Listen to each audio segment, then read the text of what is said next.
When Latter-day Saints speak of the Constitution, there are whispers of a prophecy. Yes, the 4 horsemen of the apocalypse. The white horse prophecy. Latter-day Saints have had a very complicated relationship with the government in the United States. At some point in the future, the U.S. Constitution will, quote, hang by a thread. This is a third problem, and it might be the biggest problem. People outside the church will cite the white horse prophecy as evidence to take over the U.S. government. Oh, wow. Joseph Smith really nailed this one. This prophecy doesn't sound like Joseph Smith at all.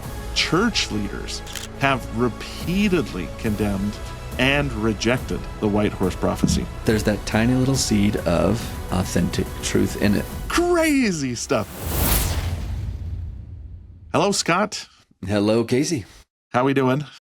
So good. We are almost done with this series, and it's been fun, Casey. Yeah. We are wrapping up our series on the church and politics, but we still have 2 more topics that we want to cover. So bear with us, especially because today this is a juicy one.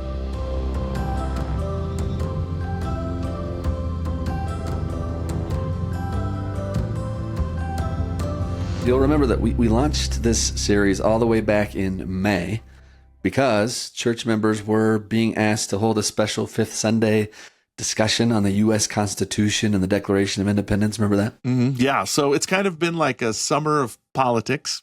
And while we want to stress we haven't been comprehensive, I think we've covered a lot of ground, would you say? Yeah. And we should note that there are some gaps in the story that we should fill, and hopefully we will one day. For instance, we talked about Joseph Smith's run for the presidency and the consequential years of Brigham Young's tenure as territorial governor of Utah, both of which had far-reaching consequences for the church.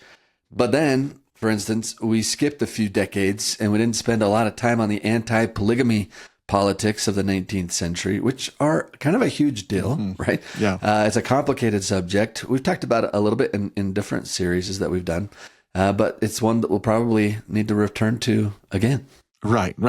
And we did that on purpose. I mean, we wanted to get to Utah statehood and some of the figures that played a big role in fully integrating the Saints into national politics in the United States. So people like Moses Thatcher and B.H. Roberts and Reed Smoot, that was kind of our political manifesto trilogy. And that was pretty intense. But we felt like it was needful to show how Latter-day Saints slowly became part of the American political scene. Yeah. But even talking almost exclusively about the American political scene, like we realized that just exposes another one of our huge gaps too. I mean, this is a global church, Casey, and there have been Latter-day Saints in prominent political roles in other countries as well, right? Yes, indeed. In fact, the highest office held by an openly practicing Latter-day Saint outside the United States is probably Simon Bridges of New Zealand, who was the leader of the National Party in that country from 2018 to 2020 and leader of the opposition. And if his party had won the election, he would have become prime minister. Brother Bridges has spoken publicly about his LDS faith while emphasizing that it does not dictate his political positions. Let me add too, Jacinda Ardern, who was the prime minister of New Zealand and actually served during the pandemic and was pretty well known. She was raised in the church. I don't think she practices anymore, but I think one of her relatives is Ian Ardern, who's a member of the 70. So we're all over New Zealand. Wow. Yeah, we do a lot of things in Middle Earth to cause good stuff to happen. Yes. And I think Frodo Baggins may also have been a Latter-day Saint. I'm pretty sure, yeah. I don't know if that's true. We can cut that from the record. Yeah, and there are a lot of Latter-day Saints in government in countries around the world. But there does seem to be a high concentration in the Pacific, right? In countries like Tonga and Samoa and Kiribati and the French Polynesia. And these countries have had numerous LDS cabinet ministers, parliamentarians, judges, and local officials. Though as I understand it, political systems there are often kind of coalition-based and less internationally visible. But there you go. I've mentioned a couple times that I've been to Kiribati, and the temple is being built right across the street from the National Assembly. But to put it in perspective, Yeah. The main island in Kiribati is Tarawa. It's like 40 miles long, 800 meters wide at its widest point. So I was there for a week, and the president drove by 4 or 5 times while I was walking down the road, and everybody was like, hey, it's the president. And then they moved on. And the school the church operates is right on the road there. So a lot of awareness there. But let's talk about other places. Like in Europe, there's a relatively few number of Latter-day Saints, but there have been some prominent leaders. For instance, the best documented Latter-day Saint to serve in the Parliament of the United Kingdom is Baroness Emma Nicholson of Winterbourne. She was a member of the House of Commons from 1987 to 1997, a conservative member of Parliament for Torridge and West Devon from 1987 to 1995, and then she defected to the Liberal Democrats in 1995 and remained a member of Parliament until 1997, and she's been in the House of Lords since 1997 as a life peer. Not too shabby. Yeah. And she joined the church as an adult in the 1980s, and she's spoken publicly about her conversion. She's remained an active member while pursuing a pretty distinguished career in politics and humanitarian work, you could say. Now, you can probably tell that we just Googled Latter-day Saints in politics. And these are a few of the answers that we got back. So we hope our audience, especially those of you that live outside the United States, reach out and give us more examples and more inspiring stories that we can share. Yeah, please share. We want to hear them. Now, also, let me just add in our defense, Casey, that the primary reason that we focus so much on politics in the United States is because this is where the majority of church leaders who have been involved in politics were involved in politics, right? And we've mostly been tracking church leaders in politics, not just Latter-day Saints, with a few exceptions, right? Right. Now, of course, this is a natural outgrowth of the church being first established in the United States in our era. And so we spent some time when we first started this series by going through like all the places in Joseph Smith's Revelations where the American Constitution is mentioned by God, right? Together with implications that the Constitution has for its members around the world. So yes, it's U.S. centered to begin with, but the Constitution, the Lord says, the Doctrine and Covenants, is meant for everybody, right? Yes. For instance, Doctrine and Covenants 101 presents the United States Constitution as a document established, quote, by the hands of wise men whom God raised up and inspired, again, quote, for the rights and protection of all flesh. That's Doctrine and Covenants 101, verses 77 through 80. So rather than treating the Constitution as uniquely sacred in itself, these revelations emphasize the divine importance of constitutional principles such as agency, religious liberty, and protection from tyranny. Yeah, and I'll add another too, like in Doctrine and Covenants 98, verse 5. The Lord says that law of the land which is constitutional, supporting that principle of freedom and maintaining rights and privileges, belongs to all mankind and is justifiable before me, close quote. So there you go. There's just a couple of passages that portray the Constitution as an inspired framework of principles designed to safeguard moral agency and freedom for, quote, all flesh, and quote, all mankind. So yeah, Doctrine and Covenants is big on encouraging the saints to support just governments and to uphold constitutional principles wherever you live in the world. Yeah. So to summarize, our scriptures affirm that the Constitution is good.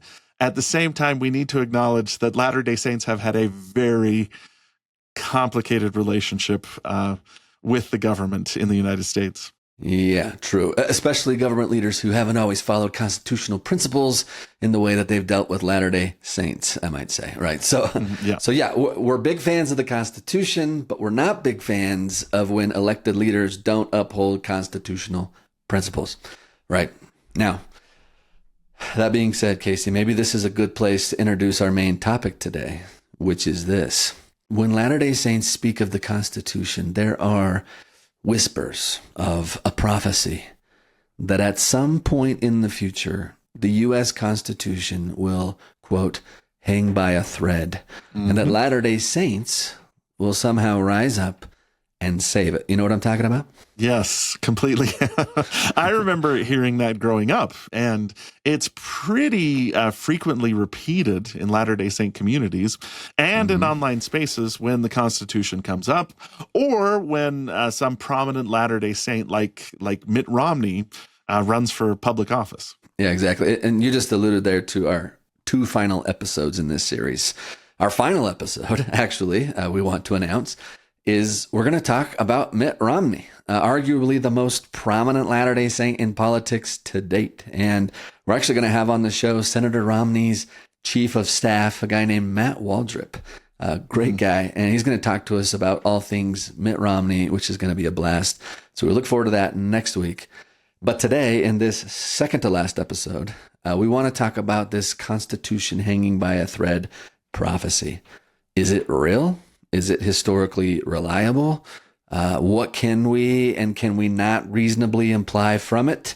Also, to go further, we want to dig into a closely related and, I dare say, hotly debated quote that has come to be known as the White Horse Prophecy. The White Horse Prophecy. Yeah, which Matt Waldrop, we've already talked to him and recorded that episode, but he immediately knew what we were talking about when it came to the White Horse Prophecy.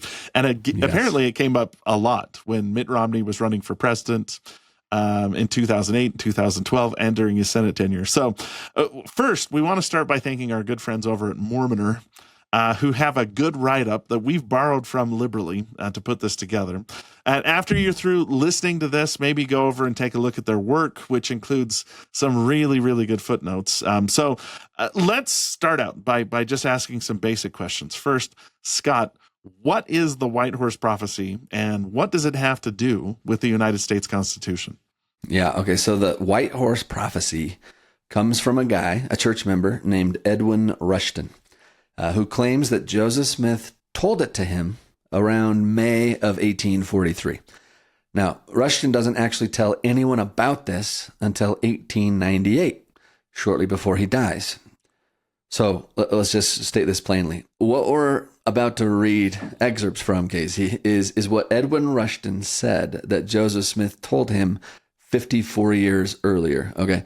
Not an ideal historically reliable basis to begin with. Keep that in mind, but we do want to read a lot of this prophecy to you.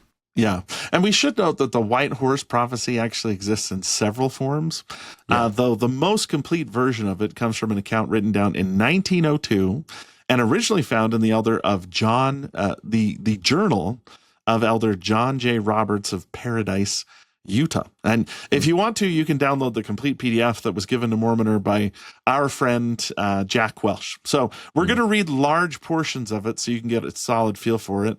We're not reading the longest version, though. Scott, you cut me down. I wanted to, we were going to read like the whole thing, and you were like, this is a lot. So if you want to read the whole thing, the longest version, you got access to it. What we're giving you is probably, what would you say, like the... 90%. But I edited it for flow. How's that? Yeah. I edited it for that flow. Makes sense. And you'll probably be grateful that we did that. But just so you know, the whole thing's out there. If you're thinking, oh, they left out the best 10% or something like that. No, we didn't. But yeah, and I should say too that there's going to be a couple colored horses in this prophecy that will make no sense to you unless you know that they're referencing John's apocalyptic revelation in Revelation chapter 6, where he sees in vision 4 symbolic horses. There's a white horse, a red horse, a black horse, and a pale horse with various people sitting on them. You know. Yes, the 4 horsemen of the apocalypse is what they're commonly called. Yes, exactly. Yeah. So we're about to hear an elaborate end times vision of worldwide conflict, political upheaval, and war that sort of brings in the symbolic horses from John's prophecy. Okay, so according to Edwin Rushton, okay, Joseph told him this. So let's just get into it. So Joseph said, according to Edwin Rushton, quote, "You will go to the Rocky Mountains and will see a great and mighty people built up, which I will call the White Horse of Peace and Safety." Pause. Okay, so the Latter-day Saints here are the white horse, as Edwin tells it here. Okay, continuing. Edwin says that Joseph said, quote, Your enemies will continue to follow you with persecution and make obnoxious laws against you in Congress to destroy the white horse. But you will always have a friend or two to defend you. You must continue to petition Congress all the time. You will see an ensign raised on the tops of the mountains of peace and safety for all nations to flee unto by the white horse. And you will see the Constitution of the United States almost destroyed, so that it will only be saved, as it were, by a thread, and that thread as fine as the finest silk fiber. Okay, so that part sounds familiar, right? We were just talking about this. And we're going to come back to this hanging by the thread idea, all right? Yeah, okay. Okay, we'll come back to it. So I'm going to pick it up. Edwin continues. At this point, the prophet's countenance became sullen, for he loved the Constitution. He said it was made by inspiration of God, and it would be saved by the white horse and red horse combined in its defense. The white horse will find the mountains full of all kinds of minerals, and they will become very rich, and you will see silver piled up on the street by the cartload. And the time would come when the banks in every nation would fail, and only 2 places would be safe to deposit their gold and treasure, and these were with the white horse and England's vaults. A terrible revolution would take place in the land of America, such as had never been seen before, for the land would literally be left without a supreme government, and every species of wickedness would run rampant. And it would be so terrible that father would be against son, and son against father and mother, against daughter, and daughter against the mother, the most terrible scenes of murder and bloodshed that has ever looked upon will take place. Peace will be taken from the earth, and there will be no peace, only in the Rocky Mountains. This would cause hundreds and thousands of the honest in heart to gather, not because they were Mormons, but because they would not take up the sword against their neighbors. Those that come to you will try to keep the laws and be one with you, for they will see the greatness of your organization and unity. Okay, intriguing so far. I'm hooked. This is crazy stuff, right? Yeah, Good stuff. Yeah. And then the topic sort of abruptly shifts right here to talk about England. All right. So here's what he says, continuing. The Lord took of the best blood of the nations and planted them on the small island called Great Britain or England, and gave them great power in the nations for 1,000 years. And this power will continue with them, that they may keep the balance of power, to keep Russia from usurping power all over the world. The 2 popes, Greek and Catholic, will come together and be united. While this terrible revolution goes on, England will be neutral until it becomes so inhuman to look at, and to stop the shedding of blood, France and England will be allied together and come with the intention to make peace, not to subdue the nation. But when they find the nation so broken up, it's talking about America, right? Just want to make sure. The nation. I think so. Yeah. Yeah. When this terrible revolution in America goes on, England will be neutral until it becomes so inhuman to look at, and to stop the shedding of blood. France and England are going to be allied together. They're going to come with the intention to make peace, not to subdue the nation, I think America. But when they find the nation so broken up with many governments or no responsible government, then it will appear to the other nations or powers as though England had taken possession of the country. The black horse will flee to the invaders and join in with them, for they will be afraid of becoming slaves again. Knowing England never believed in slavery, they would be safe, armed with British bayonets, the doings of the black horse, when they got the master. So the prophet saw in the vision to him, says Edwin Rushton. The scene was so terrible he could not bear to look upon it, and he asked the Lord to close the scene. During this time, the great white horse was gathering strong and sending out elders to get the honest among them, and the pale horse, or people of the United States, to stand by the Constitution of the United States as it was given by inspiration of the Lord. Oh, okay. So let's summarize so far. The white horse are the members of the church. Yeah. And the pale horse, it seems like here, are the people of the United States, but he hasn't said who the red and the black horses are. Okay, so let's keep going. Although he did say that the black horse were people who used to be in slavery but are not anymore, and they're afraid of getting put back into slavery. So maybe an allusion to Africa. I don't know. Oh, okay. That could go a bunch of different directions. Yeah. When you think about it. Holy cow. Okay. Let's keep going. Okay. In these days, God will set up a kingdom, never to be thrown down, for these kingdoms to come unto. And those kingdoms that will not let the gospel be preached will be humbled until they will. Germany, Denmark, Holland, Switzerland, Norway, and Sweden, Belgium, the reason being that to a great extent, the blood of Israel is in these nations and must be gathered. They will submit to the kingdom of God, but England will be the last kingdom to surrender. But when she does surrender, she will do it as a whole. Wait. England will be the last? No, come on. England was already open to the preaching of the gospel by 1843. In fact, it was open in 1837. And by 1843, like tons of British converts have been traveling to Nauvoo and had already met the prophet. So this part of the prophecy doesn't seem to fit what we know about the contemporary scene on the ground in 1843, which is one reason this account might be suspect, but we'll talk about that in a minute. Anyway, sorry. Okay, well, yeah, and I'm just going to add in here, there were a ton of converts from England, so maybe that's why it's sort of like skewed towards them. And I'm saying by the late 19th century, not necessarily 1843, though about a third of Nauvoo were British converts by that point. So, let's keep going. All right. The peace and safety in the Rocky Mountains was protected by a cordon band of the white horse and the red horse and the 10 tribes of Israel. The coming of the Messiah among his people would be so natural that only those who saw him would know he had come. But he would come and give his laws unto Zion and minister unto his people. This is not his coming in the clouds of heaven to take vengeance upon the world. Interesting. Okay, so a coming of the Messiah to his people in the Rocky Mountains before he comes publicly in the clouds of heaven. Yeah. Okay, now he continues. And it sounds like a private one too. Like people don't know that he's come back or something like that. Yeah. Okay. It'll be so natural. Interesting. Okay. Then he continues. The temple in Jackson County is to be built up in this generation. But the saints will think there will be no time to build it. But with all the great help you will receive, you can put up a great temple. You will have gold and silver and precious stones, for these things will only be used for beautifying the temple with, and the 10 tribes of Israel will help you build it.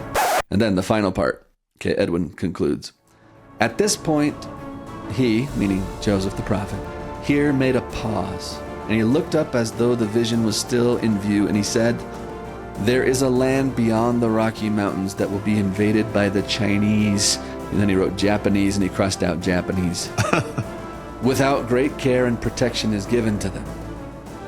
The last great struggle Zion will have to contend with when America will be the Zion of our God will be called Gog and Magog, led by the Russian Tsar. His power will be very great. Ooh, okay. The end. So that's the end. That's the end. Yeah. Whoa. Now that is a lot to process. I gotta say. No, what a ride, huh? Okay, so I have a lot of questions, Casey. Me too. Several. Yeah. So first of all, should we give this any credence? Like, should we view this as an accurate teaching of Joseph Smith? Yes or no? What do you think? Well, to be blunt, almost certainly not. And let's talk through why, because there are some major red flags that everyone should be aware of before they invest too much in the white horse prophecy. And I got to admit, it's really gripping. Like I've read through it a couple times, and as we were reading through it, I was like, oh my gosh, the Chinese are going to invade. Can you imagine? Yeah. Crazy stuff. So let's start with some basic facts. Okay. First, as we've already pointed out, there are some historical source reasons to be skeptical of the white horse prophecy. The first one is that there is no firsthand account from the time. Joseph Smith never wrote down this prophecy, though it was attributed to him. And second, Edwin Rushton, you already mentioned this, Scott, didn't record his version until 54 years later. So that's a huge gap in time from when the prophecy was supposedly given and when it was written down. And memories get less reliable as the years pass. And since Rushton waited several decades before recording the story, we were a lot more skeptical of the accuracy of his memory. Yeah, and on the topic of memory, like, we should note that the White Horse Prophecy runs about 12 pages. I mean, we read most of it. That's super long. And I mean, remembering such a lengthy statement from Joseph Smith word for word would be difficult even shortly after the event, much less 54 years later, right? Yeah, for sure. And related to that, there's no record of this from anyone prior to 1898. This is a third problem, and it might be the biggest problem. So not even Rushton himself mentions the supposed 1843 prophecy in his own 1855 history that he writes. And it doesn't appear in the writings of Thomas Bullock, who was Joseph Smith's detail-oriented secretary, and who also happened to be married to Rushton's sister. So you'd expect something as significant as this to at least have pinged a few journals a few times, and we've got almost nothing. In fact, one researcher, Don L. Penrod, who'd done maybe the most in-depth research on this, it was part of his master's thesis, which was written in 1971, and he did another study on it in 2010. He found no evidence that the White Horse Prophecy circulated among early Latter-day Saints. In fact, here's what he wrote. He wrote, a search of a database of 150 pioneer and early Utah journals turned up none that mentioned a prophecy about a white, red, black, or pale horses. A similar search of LDS periodicals from 1850 to 1899 also turned up nothing about such a prophecy. This lack of any mention of the White Horse Prophecy suggests that it was not in circulation among the saints in 1854 or for many years afterward. And then in a footnote, he added, the word prophecy is one of many words keyed for quick reference. A word search of that database for white or horse or prophecy or Theodore Turley or Edward Rushton uncovered nothing relative to the prophecy. So there's just not very much about it. And we would expect there would be a lot more, especially with how the claims that it makes. Well, not only not very much, but none, right? There's nothing about it except for what Edwin Rushton says. And Edwin says that Theodore Turley was there with him and heard this, right? But Theodore Turley dies in 1871, so nobody could ask him about it once Rushton starts talking about this in 1898 for the very first time, right? So to be clear, there's no corroboration, right, from any other sources whatsoever outside of Edwin Rushton. And you just wouldn't reasonably expect 54 years of radio silence on something this significant, right? Yeah, right. So in fact, one commonly cited version of the prophecy even says Joseph repeated it 2 weeks later. So really? I mean, nobody thought to write it down, something like this? And neither event appears in Joseph Smith's journal, which could get pretty specific. So around this period, his journal records him attending Mr. Vickers' performance on wire dancing. So if something as ordinary as wire dancing, a wire dancing performance, makes it into Joseph Smith's journal, the absence of even a small notation about this remarkable prophecy is pretty telling. Another thing that Don L. Penrod argues, and I totally agree with this, is he says that there are many historical inaccuracies and anachronisms in the text of the prophecy, making it unlikely that the document is authentic. So, for instance, we did not build the temple in Independence during that generation, right? That was one of the things there. Also, as I pointed out, England already embraced the gospel really quickly in 1837 to 1843, and so to say that England would embrace it last and this hadn't happened yet by the time Edwin was telling this in the 1890s is bizarre. He also mentioned Germany in 1843. They didn't call it Germany. This was Prussia, right? This was Prussia. Joseph wouldn't have said Germany. And I'm not sure what to make about the part about the heathen Chinese invading the United States and all that. It's like, I don't know. And Let me just add one more point too. Like, having read a lot of authentic Joseph Smith in my life, I know you have too, Casey. Like, I just got to say that this prophecy doesn't sound like Joseph Smith at all, right? I know this is a little less concrete than the other points that we just made, but this one carries weight for me. As I read through Rushton's account, it just doesn't have Joseph's voice in it, right? And it doesn't really follow his prophetic logic. Let me just give you one concrete example. So Joseph, for instance, once made fun of the idea that God would use lesser creatures as symbols for something greater. And guess when he said this? This is October 8th, 1843, about a month before Rushton claimed that the white horse prophecy was given. So in his journal, let me quote Joseph directly. He said, quote, "I could not help laughing that God should take a figure of a beast to represent his kingdom consisting of men." And this is in a broader discussion. I think, if I remember right, some elders were trying to crack the code on the book of Revelation and what all the beasts mean and stuff. And Joseph laughed at some of their interpretations because they were saying the beasts represented divine things. And Joseph's like, God doesn't do that. He doesn't use beasts as symbols of the greater thing. Do you see the point here? Remember that Rushton said that Joseph said that the white horse in the white horse prophecy symbolized God's people, his church, his kingdom on the earth. And that's kind of a bullseye counter argument against Rushton's claim, isn't it? Like, wouldn't it be more than a little strange for Joseph to embrace in May of 1843 the kind of symbolism that he had just laughed at in April of 1843, right? Yeah, yeah. And let me add one more thing. If we're saying this doesn't sound like Joseph Smith, you mentioned earlier that the 4 horses are from the book of Revelation. And this clearly contradicts section 77, which is a Q&A about the book of Revelation. Section 77 says that the seals, the 7 seals in the book of Revelation, which the 4 horses are associated with, like the first seal opens and the white horse comes out, and then the pale horse and the red horse and the black horse and so on and so forth. Section 77 says that those seals represent 1,000 years in the temporal history of the earth. So this would go contrary to that, though I'll grant that sometimes, really dense prophecy like the book of Revelation can mean multiple things, but it seems like this would be 1843, Joseph Smith contradicting 1832, Joseph Smith.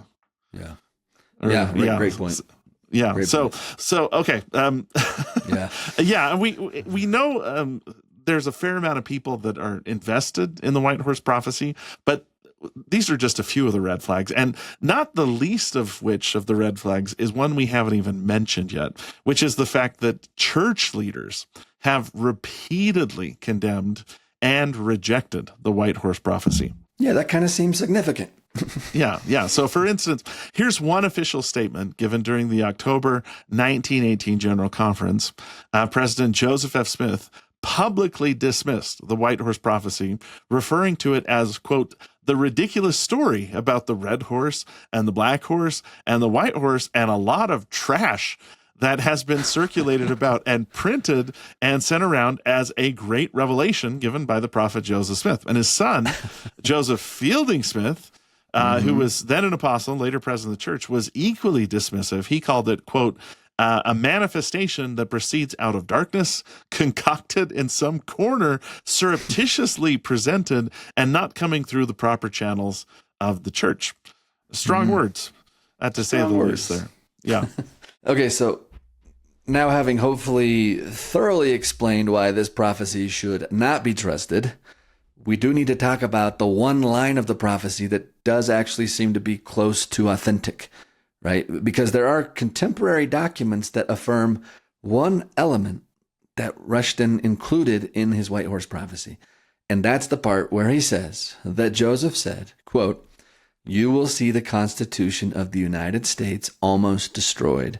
It will hang like a thread, almost like the finest silk fiber." So we need to talk about that. Yeah, that's the part that gets repeated a lot in church. And it was repeated so much by the early saints that it actually seems very likely that Joseph Smith did say something like that. Right. But here's the thing, and this is important. That statement does not originate with the white horse prophecy, right? It actually comes from earlier sources. The earliest source is this, actually in May of 1843. One of Joseph's scribes wrote that Joseph predicted, quote, "The time would come when the Constitution and government would hang by a brittle thread and would be ready to fall into other hands. But this people, the Latter-day Saints, will step forth and save it." So that's 1843. Yes. 1843, yeah. And in a sermon from July 4th, 1854, Brigham Young said, quote, "Will the Constitution be destroyed? No. It will be held inviolate by this people, and as Joseph Smith said, the time will come when the destiny of the nation will hang upon a single thread. At that critical juncture, this people will step forth and save it from the threatened destruction. It will be so." Also, Orson Hyde, in a sermon from January 3rd, 1858, he also taught that Joseph Smith said, quote, "I believe he, Joseph, said something like this, that the time would come when the Constitution and the country would be in danger of an overthrow. And, said he, if the Constitution be saved at all, it will be by the elders of this church.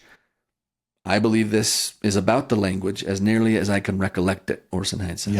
Yeah, so finally, Eliza R. Snow, who was a plural wife of Joseph Smith's, also recounted that she heard Joseph say, "The time will come when the government of these United States will be so nearly overthrown through its corruption that the Constitution will hang, as it were, by a single hair. And the Latter-day Saints, the elders of Israel, will step forward to its rescue and save it." So these are a lot closer to the time period, right? And they seem to have a lot more backing that is accurate. Though to be honest, there's no firsthand source that attributes the hanging by a thread statement to Joseph Smith. But in an 1840 sermon, he did say something very similar. He's recorded as saying, quote, "This nation will be on the very verge of crumbling to pieces and tumbling to the ground. And when the Constitution is upon the brink of ruin, this people will be the staff upon which the nation shall lean, and they shall bear the Constitution away from the very verge of destruction." Yeah. So I think that one, together with the 1843 statement, those are within Joseph's lifetime. And then you have Brigham Young, Orson Hyde, and Eliza R. Snow later, but they're very good sources saying, "We heard him say this," or something like this, right? So, yeah, and contrast that with the fact that there's no references to the white horse prophecy among the early saints. Now you have multiple people who were close to Joseph Smith saying, I heard him say this. Joseph Smith taught this. Yeah. That's a lot stronger. Yeah. And I should mention, too, the idea that the United States would devolve into violence was commonly taught among the saints in the 19th century. Parts of the white horse prophecy do align with the Doctrine and Covenants. For instance, Doctrine and Covenants 45 teaches this. This is verses 68 and 69. "And it shall come to pass among the wicked that every man that will not take his sword against his neighbor must needs flee unto Zion for safety. And there shall be gathered unto it out of every nation under heaven. And it shall be the only people who shall not be at war one with another." Yeah, there was that line about the saints being in the Rocky Mountains and people wanting to come here because we're the only people not at war, something like that. Yeah. So maybe Edwin Rushton cobbled together a couple authentic statements, but then, boy, there's lots and lots of pages of elaboration there, Casey. So, so I guess let's focus on what we believe is more the authentic statement about the Constitution being on the brink of destruction or hanging by a thread, because that seems to be more well attested. And maybe let's just talk about that for a few minutes if we can. Okay. Here's a couple questions. So, what does that even mean? Number one, do we know when that was to be fulfilled? Has it already been fulfilled? Or is it yet to be fulfilled in the future? And if so, how was it fulfilled, or how might it be fulfilled?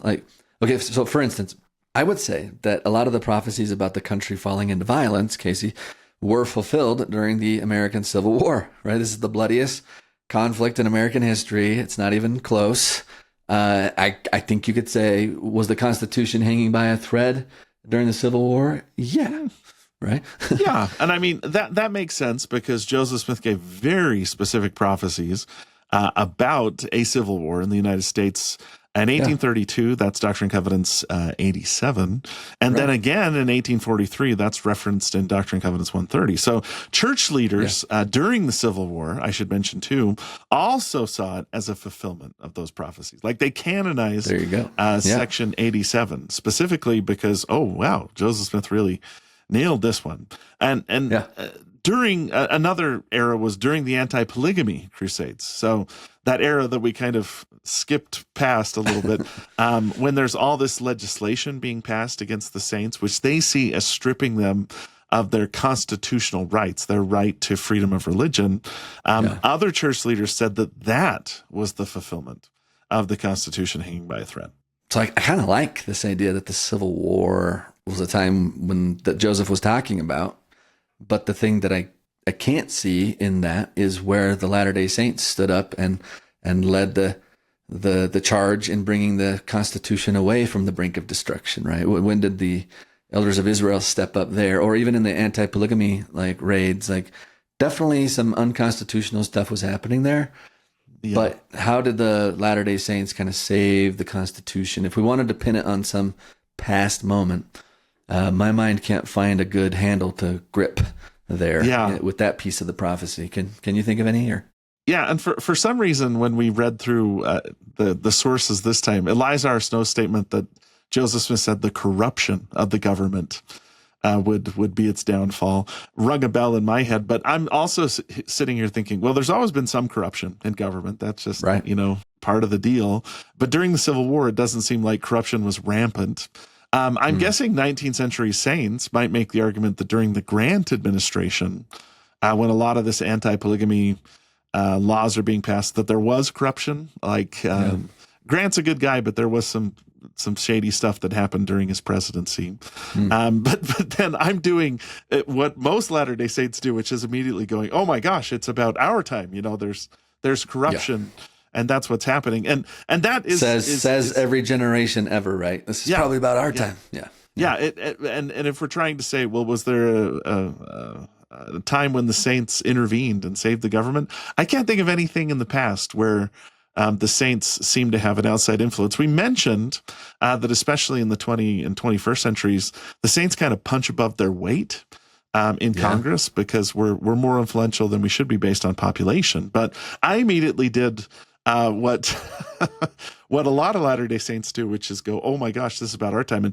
And just to cite a couple examples of that, more recently, Glenn Beck. Glenn Beck is a well-known Latter-day Saint media personality, and he connected Barack Obama's presidency with the idea that the Constitution would hang by a thread. For instance, he had a really notable exchange with Senator Orrin Hatch, where the two discussed the Constitution being in danger. So it seems like flash back in time 10 or 15 years, and there's a different Latter-day Saint saying, oh, this must be it. It seems like, the prophecy is broad enough that it's easy for us to look at our current circumstances and say, oh, we're experiencing this right now. It's us. Yeah. Yeah. I remember people accusing Orrin Hatch of saying that he thought he was going to be the one that saves the Constitution because he said the phrase in that interview. He said that he thought that the Constitution was hanging by a thread.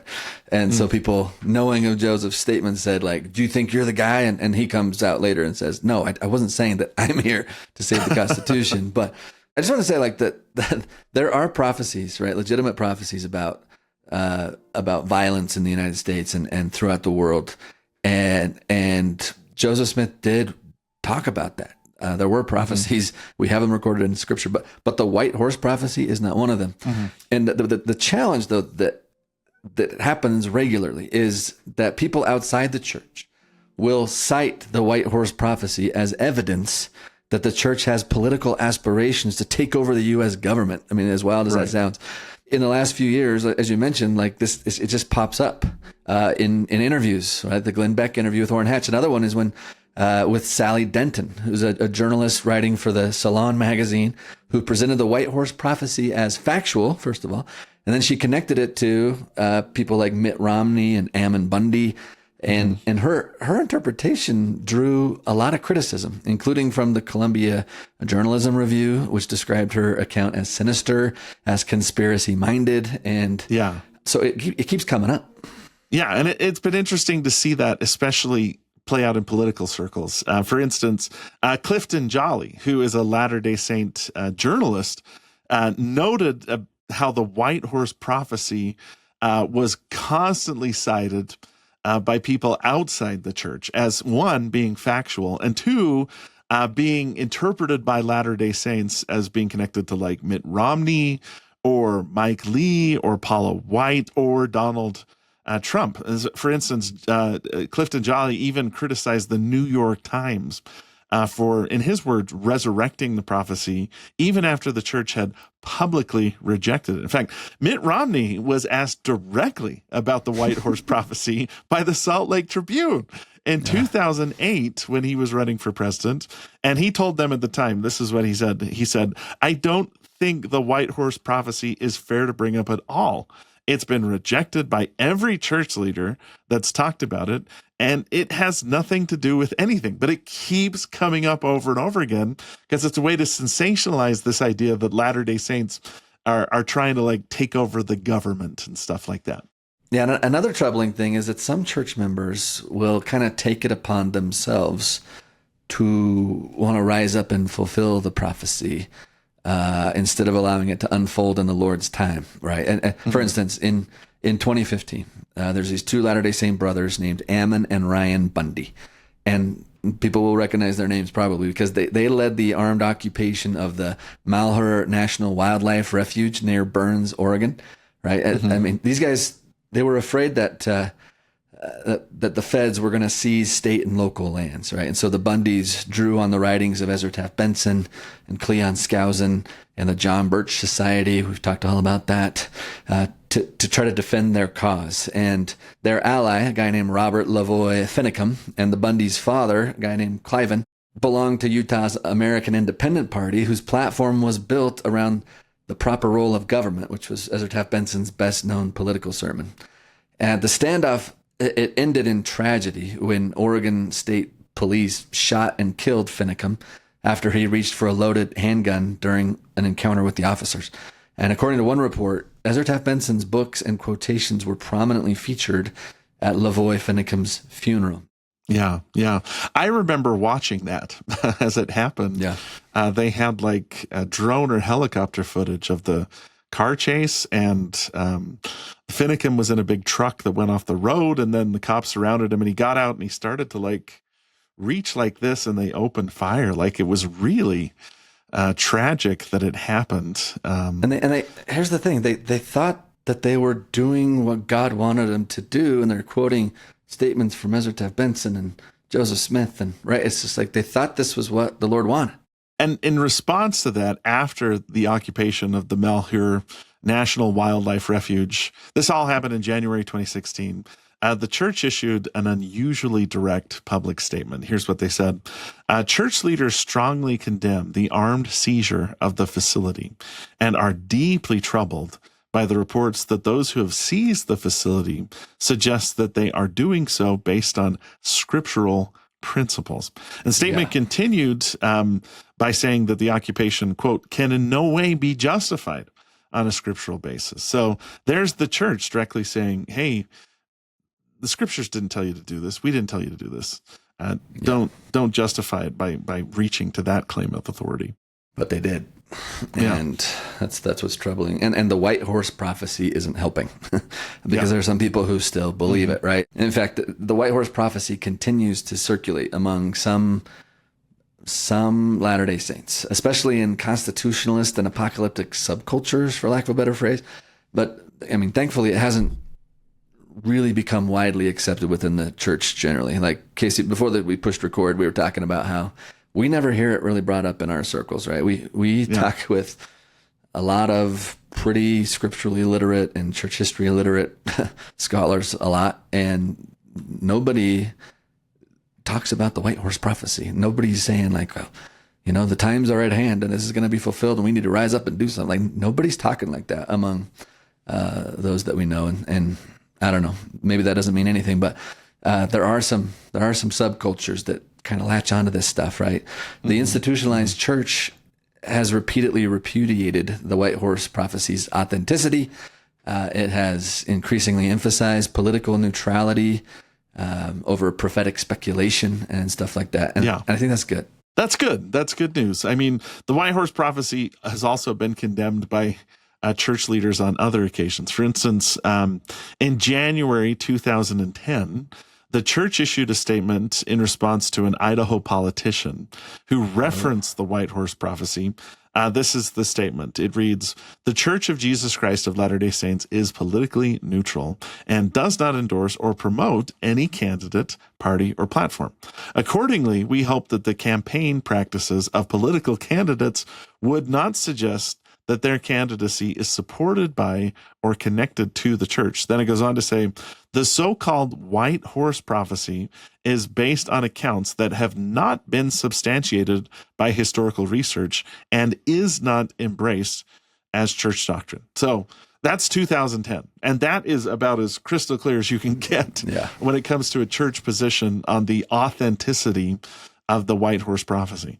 Yeah, it's interesting that the white horse prophecy continues to percolate, that people still like put legitimacy to it. And I think the reason for that, Casey, is that there's that tiny little seed of authentic truth in it that Joseph seems to have prophesied that the Constitution will hang by a thread or be on the brink of destruction, something like that, and that church members will somehow play a role in bringing it back.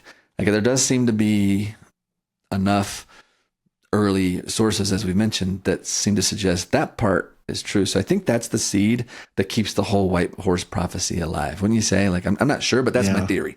Yeah. And I mean, more recently, the church has made it clear that the other issue is violence. Like violence is not an acceptable means to accomplish political goals. So, for instance, in the wake of the January 6, 2021 attack on the U.S. Capitol, the First Presidency and the Quorum of the 12 Apostles issued a statement declaring, quote, "We condemn violence and lawless behavior, including the recent violence in Washington, D.C., and any suggestion of further violence." Then, a few months later, during the April 2021 General Conference, President Dallin H. Oaks addressed the U.S. Constitution from a Latter-day Saint perspective. We have quoted this at length because we've been talking about the Constitution.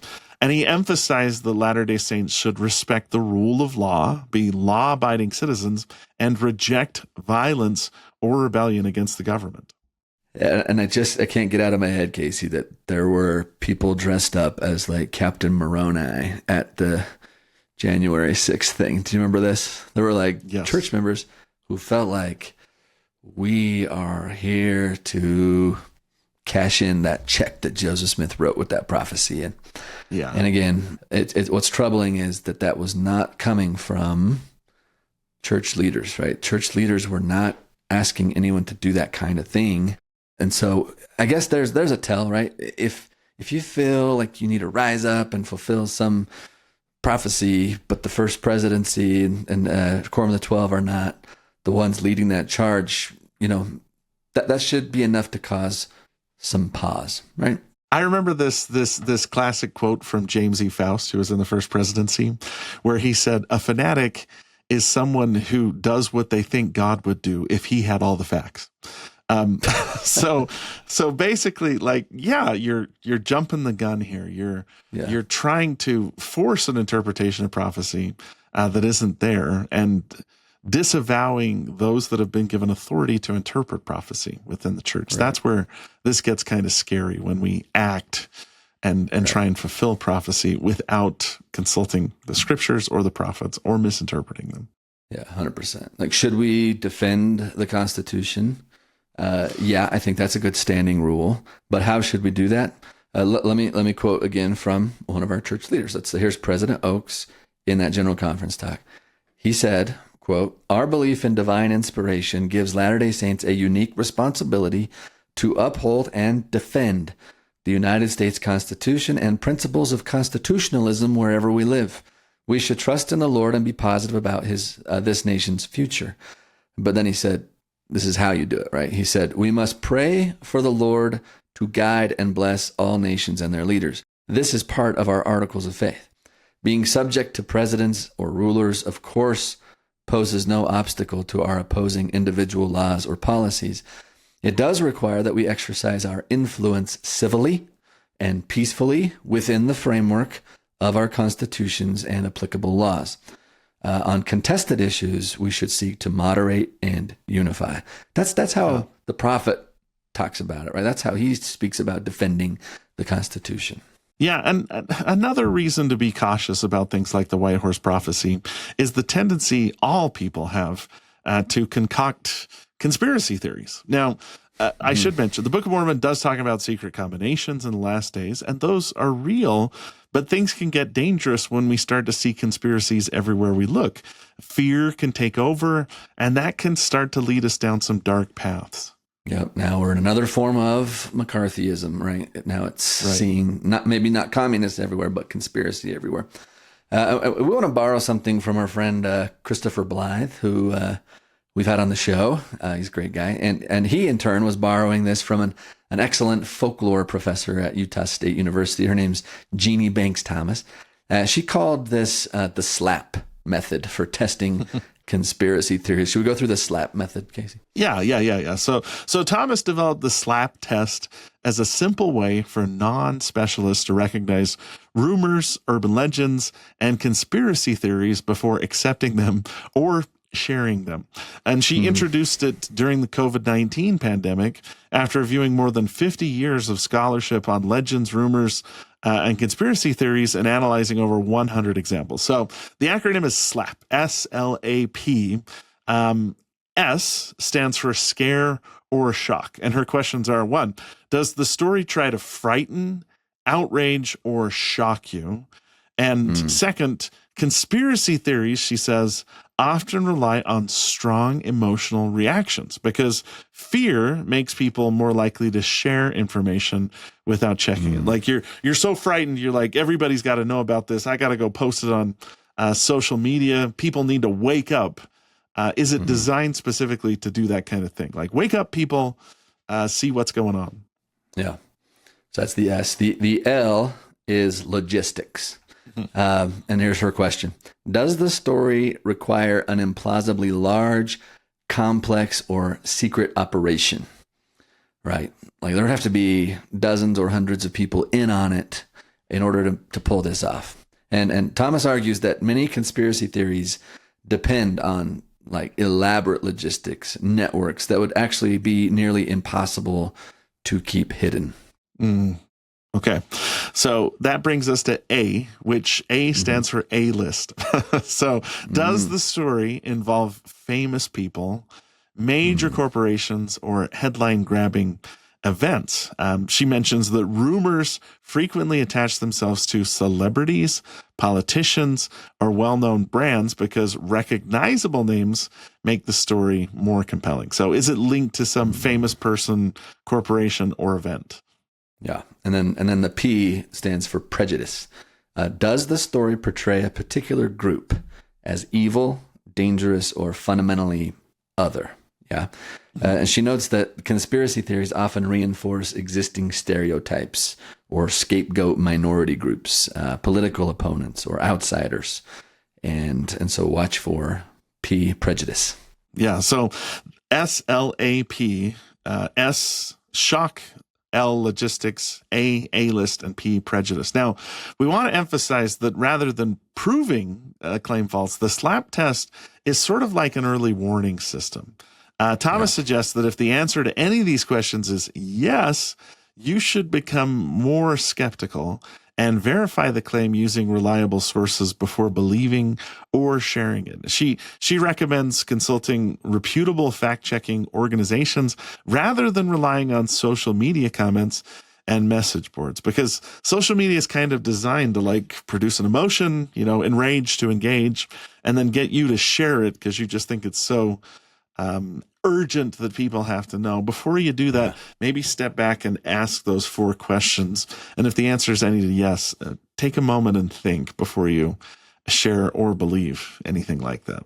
Yeah, and the reason that we're bringing up the SLAP test is because in the past, Latter-day Saints have been the victims of a number of conspiracy theories, and it hasn't always ended well for us. And oftentimes you'll find in the mix there are some white horse prophecy type remnants in there, right? And unfortunately, in recent months, a number of political commentators have been inserting Latter-day Saints into a number of conspiracy theories.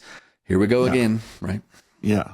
Yeah, and we're not going to mention any names. We're a classy show, but there's been a few prominent commentators that have started saying, like, Latter-day Saints control the CIA.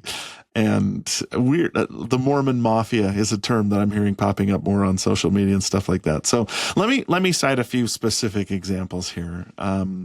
The first would be QAnon and its links to Latter-day Saint apocalypticism. So maybe the most widely discussed recent example is the overlap between QAnon and Latter-day Saints, who are in subcultures that are kind of really obsessed with the apocalypse or the end time. End of the world. Yeah. Scholars have noticed that QAnon resonated with some Latter-day Saints because it echoed familiar themes like secret combinations or imminent societal collapse, the gathering of the righteous, constitutional crisis, preparation for the second coming. Now, we're not meaning to imply or say that Latter-day Saints embraced QAnon, but some researchers have argued that existing Latter-day Saint traditions provided a framework that may have made QAnon a little bit more attractive to some subsets of believers. Yeah. You said we're not going to name names, but I want to name some names if I can, Casey. Okay. How about Chad Daybell and Lori Vallow? Can we just... Yeah, that's right up in your neck of the woods, right there. Yeah. Seriously. I think everybody knows about that recent tragedy that it does hit close to home here in Rexburg, Idaho. So it's not just the White Horse Prophecy, right? So it's kind of a blend of things. But like Chad Daybell, he blended LDS scripture with his own speculative teachings about things like light and dark spirits, about zombies, about near-death visions, about the 144,000 from scripture, the imminent end of the world, and then claimed some personal prophetic authority. And he kind of blended these ideas in some ways that some people found compelling, right? But his ideas became sort of this ideological like backdrop for the murders of Lori Vallow's children and others. This idea that zombies would get inside of people, which then made it okay to take their lives. And this is disturbing to talk about, but I think it's clear that Chad Daybell's teachings are a radical departure from anything church leaders have taught that the scripture actually teaches, right? Any mainstream Latter-day Saint doctrine, the church has repeatedly emphasized that his beliefs were unauthorized, contrary to its teachings. But the Daybells were sort of networked into some of this conspiratorial like thinking, and they took it to some very violent conclusions. Yeah. And let me mention one other thing. The Daybells were also linked back to a book entitled Visions of Glory. And Visions of Glory is not itself a conspiracy theory. It's a 2012 book published by a guy named John Pontius, who said he was told by some other person. And it became really influential in some, apocalyptic Latter-day Saint circles. And some readers connected Visions of Glory with stuff like secret government conspiracies or an impending economic collapse or gathering the places of refuge or miraculous survival before the second coming. Now, we should mention the church never endorsed the book. And in recent years, more and more people are raising the alarm because people started treating Visions of Glory like it was authoritative, like it had some kind of authority behind it, that it was a genuine vision that someone had received. And it did influence people like Chad Daybell to tragic ends, like you mentioned, Scott. Yeah, and I've read through a lot of Visions of Glory. I haven't read the whole book, Casey, but it does do a similar thing that the White Horse Prophecy does, right? It gives these glimpses of cataclysm that will erupt and banking systems failing, which you remember was in the White Horse Prophecy, and government collapsing, and it does all of that. And I just want to say that the White Horse Prophecy does seem to resurface anytime there's like moments of political instability, right? Like in recent years, it's been invoked in discussions about like federal overreach, right? Constitutional crisis, financial crisis, pandemics, election disputes, right? But ironically, renewed public interest has been accompanied by repeated reminders that the church does not accept the white horse prophecy as authentic doctrine, as you read the church's statement about that. But it just keeps coming up. Yeah. And we also want to mention these are like small groups within the church. Being a Latter-day Saint doesn't mean that you automatically embrace conspiracy thinking, but some scholars have argued that certain themes already present in Latter-day Saint culture, like apocalyptic expectation, reverence for the Constitution, and belief in hidden combinations, like those mentioned in the Book of Mormon, can be appropriated by fringe movements, even as church leaders themselves repeatedly discourage speculative prophecy and political extremism. So again, there's nothing baked into the cake that says we have to be this way, but sometimes vulnerable people are preyed upon by those who embrace conspiracy-minded thinking, and that can lead them down dark paths, like Chad Daybell. Yeah, and yet, if you believe we're in the latter days and that Jesus is really going to come back again, if you believe that the Constitution is divinely inspired, and you believe that the Book of Mormon is the Word of God and its warnings can be taken seriously, that doesn't mean you're a conspiracy theorist, right? And it doesn't even mean that you're vulnerable to conspiracy theories. It just means that some people use those elements of our beliefs and sometimes bake a weird cake with it. Yeah. So we wanted to use the white horse prophecy today as an example of something that kind of came out of nowhere, maybe has a couple of threads of truth in it, right? That maybe Joseph did say something like that about the Constitution. And Section 45 does say that there's going to be violence, and there is prophecy about a civil war and that kind of stuff in the Doctrine and Covenants. So it takes a couple kernels of truth, but weaves it into this big, long, elaborate thing that just ain't so, Casey. And but that's not the only instance when conspiracy type thinking has been elaborated upon and has affected some Latter-day Saints. Sometimes it's just good, clean fun conspiracy theories, but sometimes it turns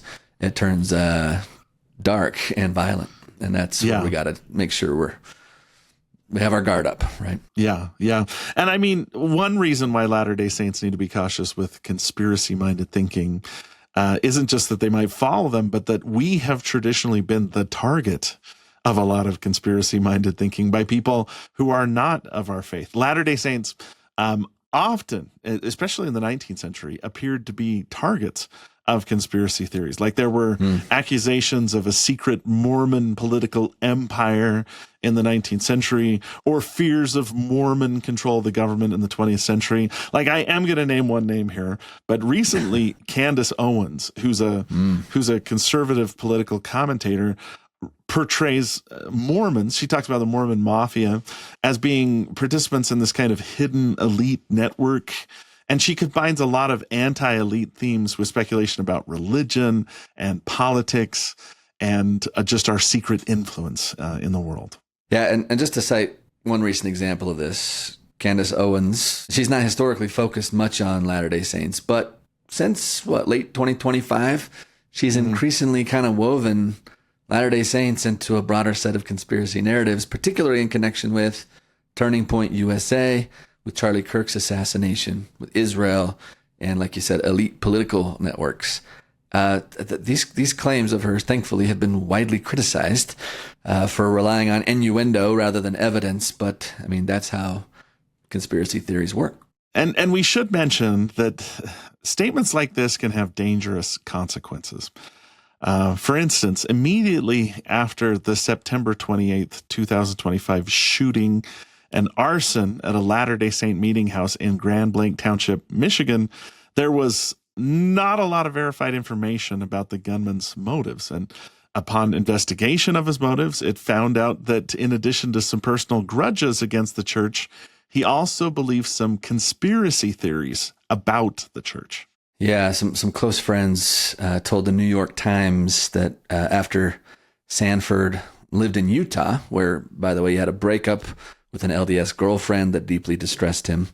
But he developed kind of a fixation on the church. And one friend recalled Sanford expressing the belief that Latter-day Saints were, quote, the Antichrist, and claiming that, quote, they are going to take over the world, close quote. Also, days prior to the attack, he had had an extended conversation with a local city council candidate. During a 20-minute discussion, he launched into a tirade against Latter-day Saints, repeatedly calling us the Antichrist, the Antichrist. And he aggressively questioned the history and the doctrines of the church. Family members also said, including his mother, that he had suffered some PTSD and some severe mental strain connected to some combat injuries that he had sustained during his service in the U.S. Marine Corps in Iraq. And so his family suggested that his injuries contributed to some escalating paranoia and delusions over time.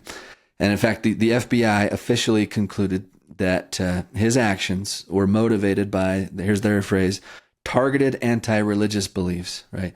And animosity toward the LDS community. They said that his personal resentment, coupled with conspiracy-tinged ideas about the church's influence and intentions, ultimately fueled his attack. That's my summary. But I mean, Casey, this is a painful recent example of how someone in an impaired mental state who believed conspiracies about Latter-day Saints justified himself in enacting violence against church members in Michigan. Yeah, and I remember this took place on Sunday. In fact, the congregation was meeting when he came in shooting, and I remember watching while I was sitting in elders quorum. Like I did what I shouldn't have done, which is start surfing the web, and saw this news notification, and then started watching the chapel burn down, and just sat there like fixated. I unfortunately didn't hear much of what the instructor said. And then this was like one of these worst case scenarios that played out in real time.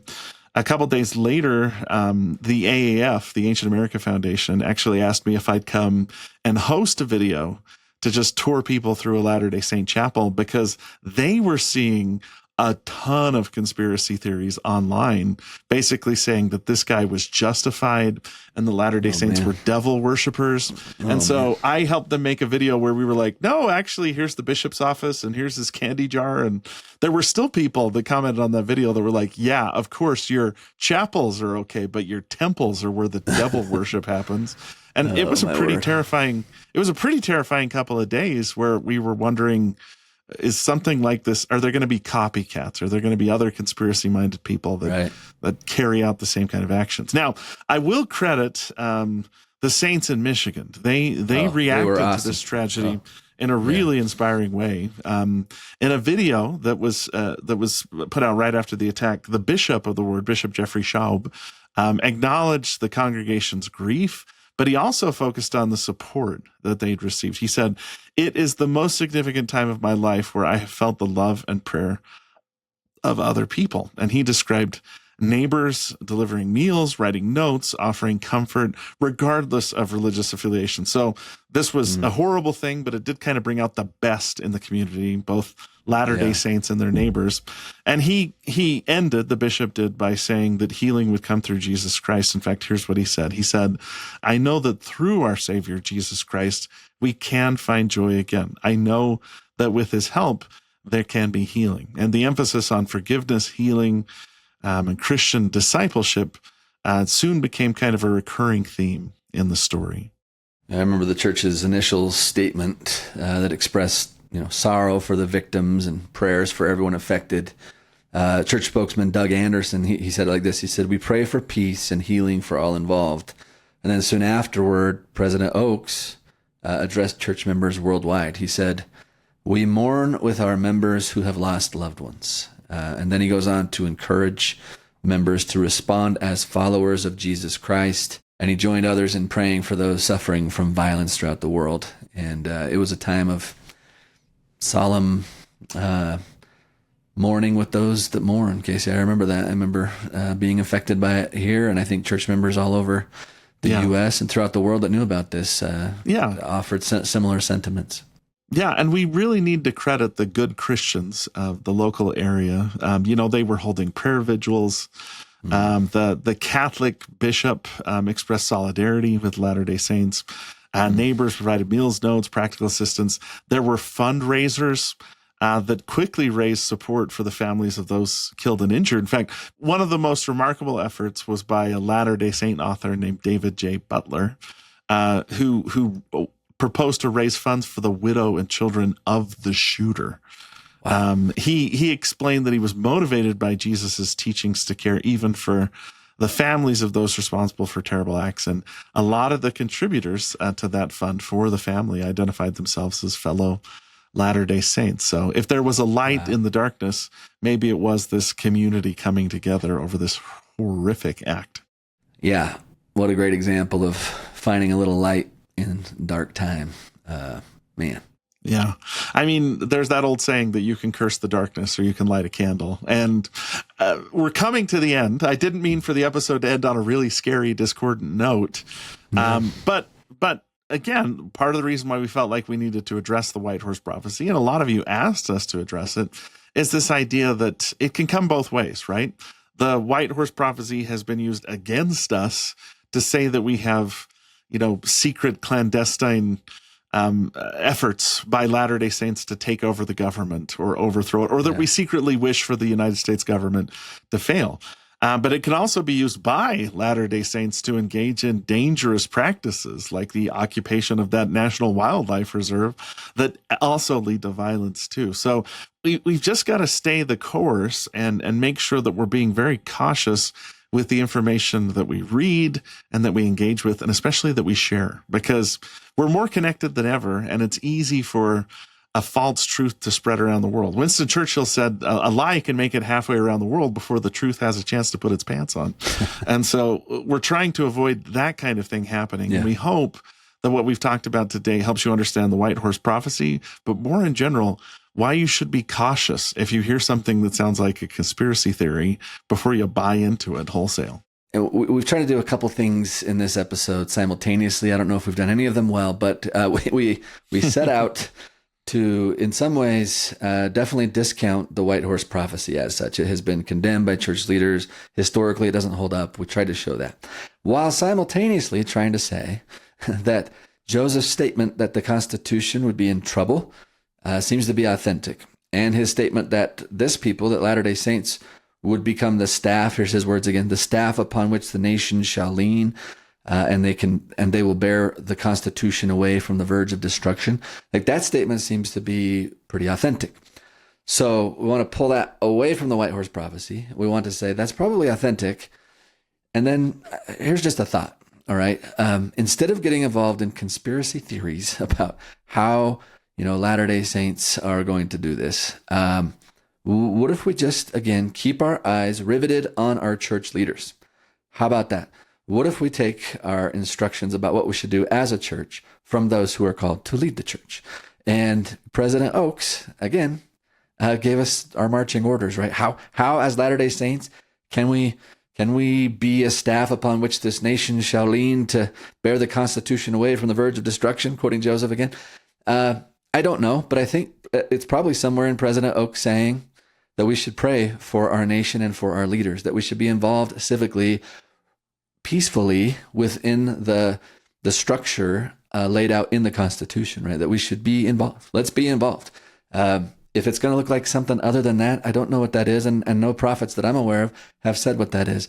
But in the absence of any sort of specific other guidance from our church leaders, Casey, I think that's what we do, don't we?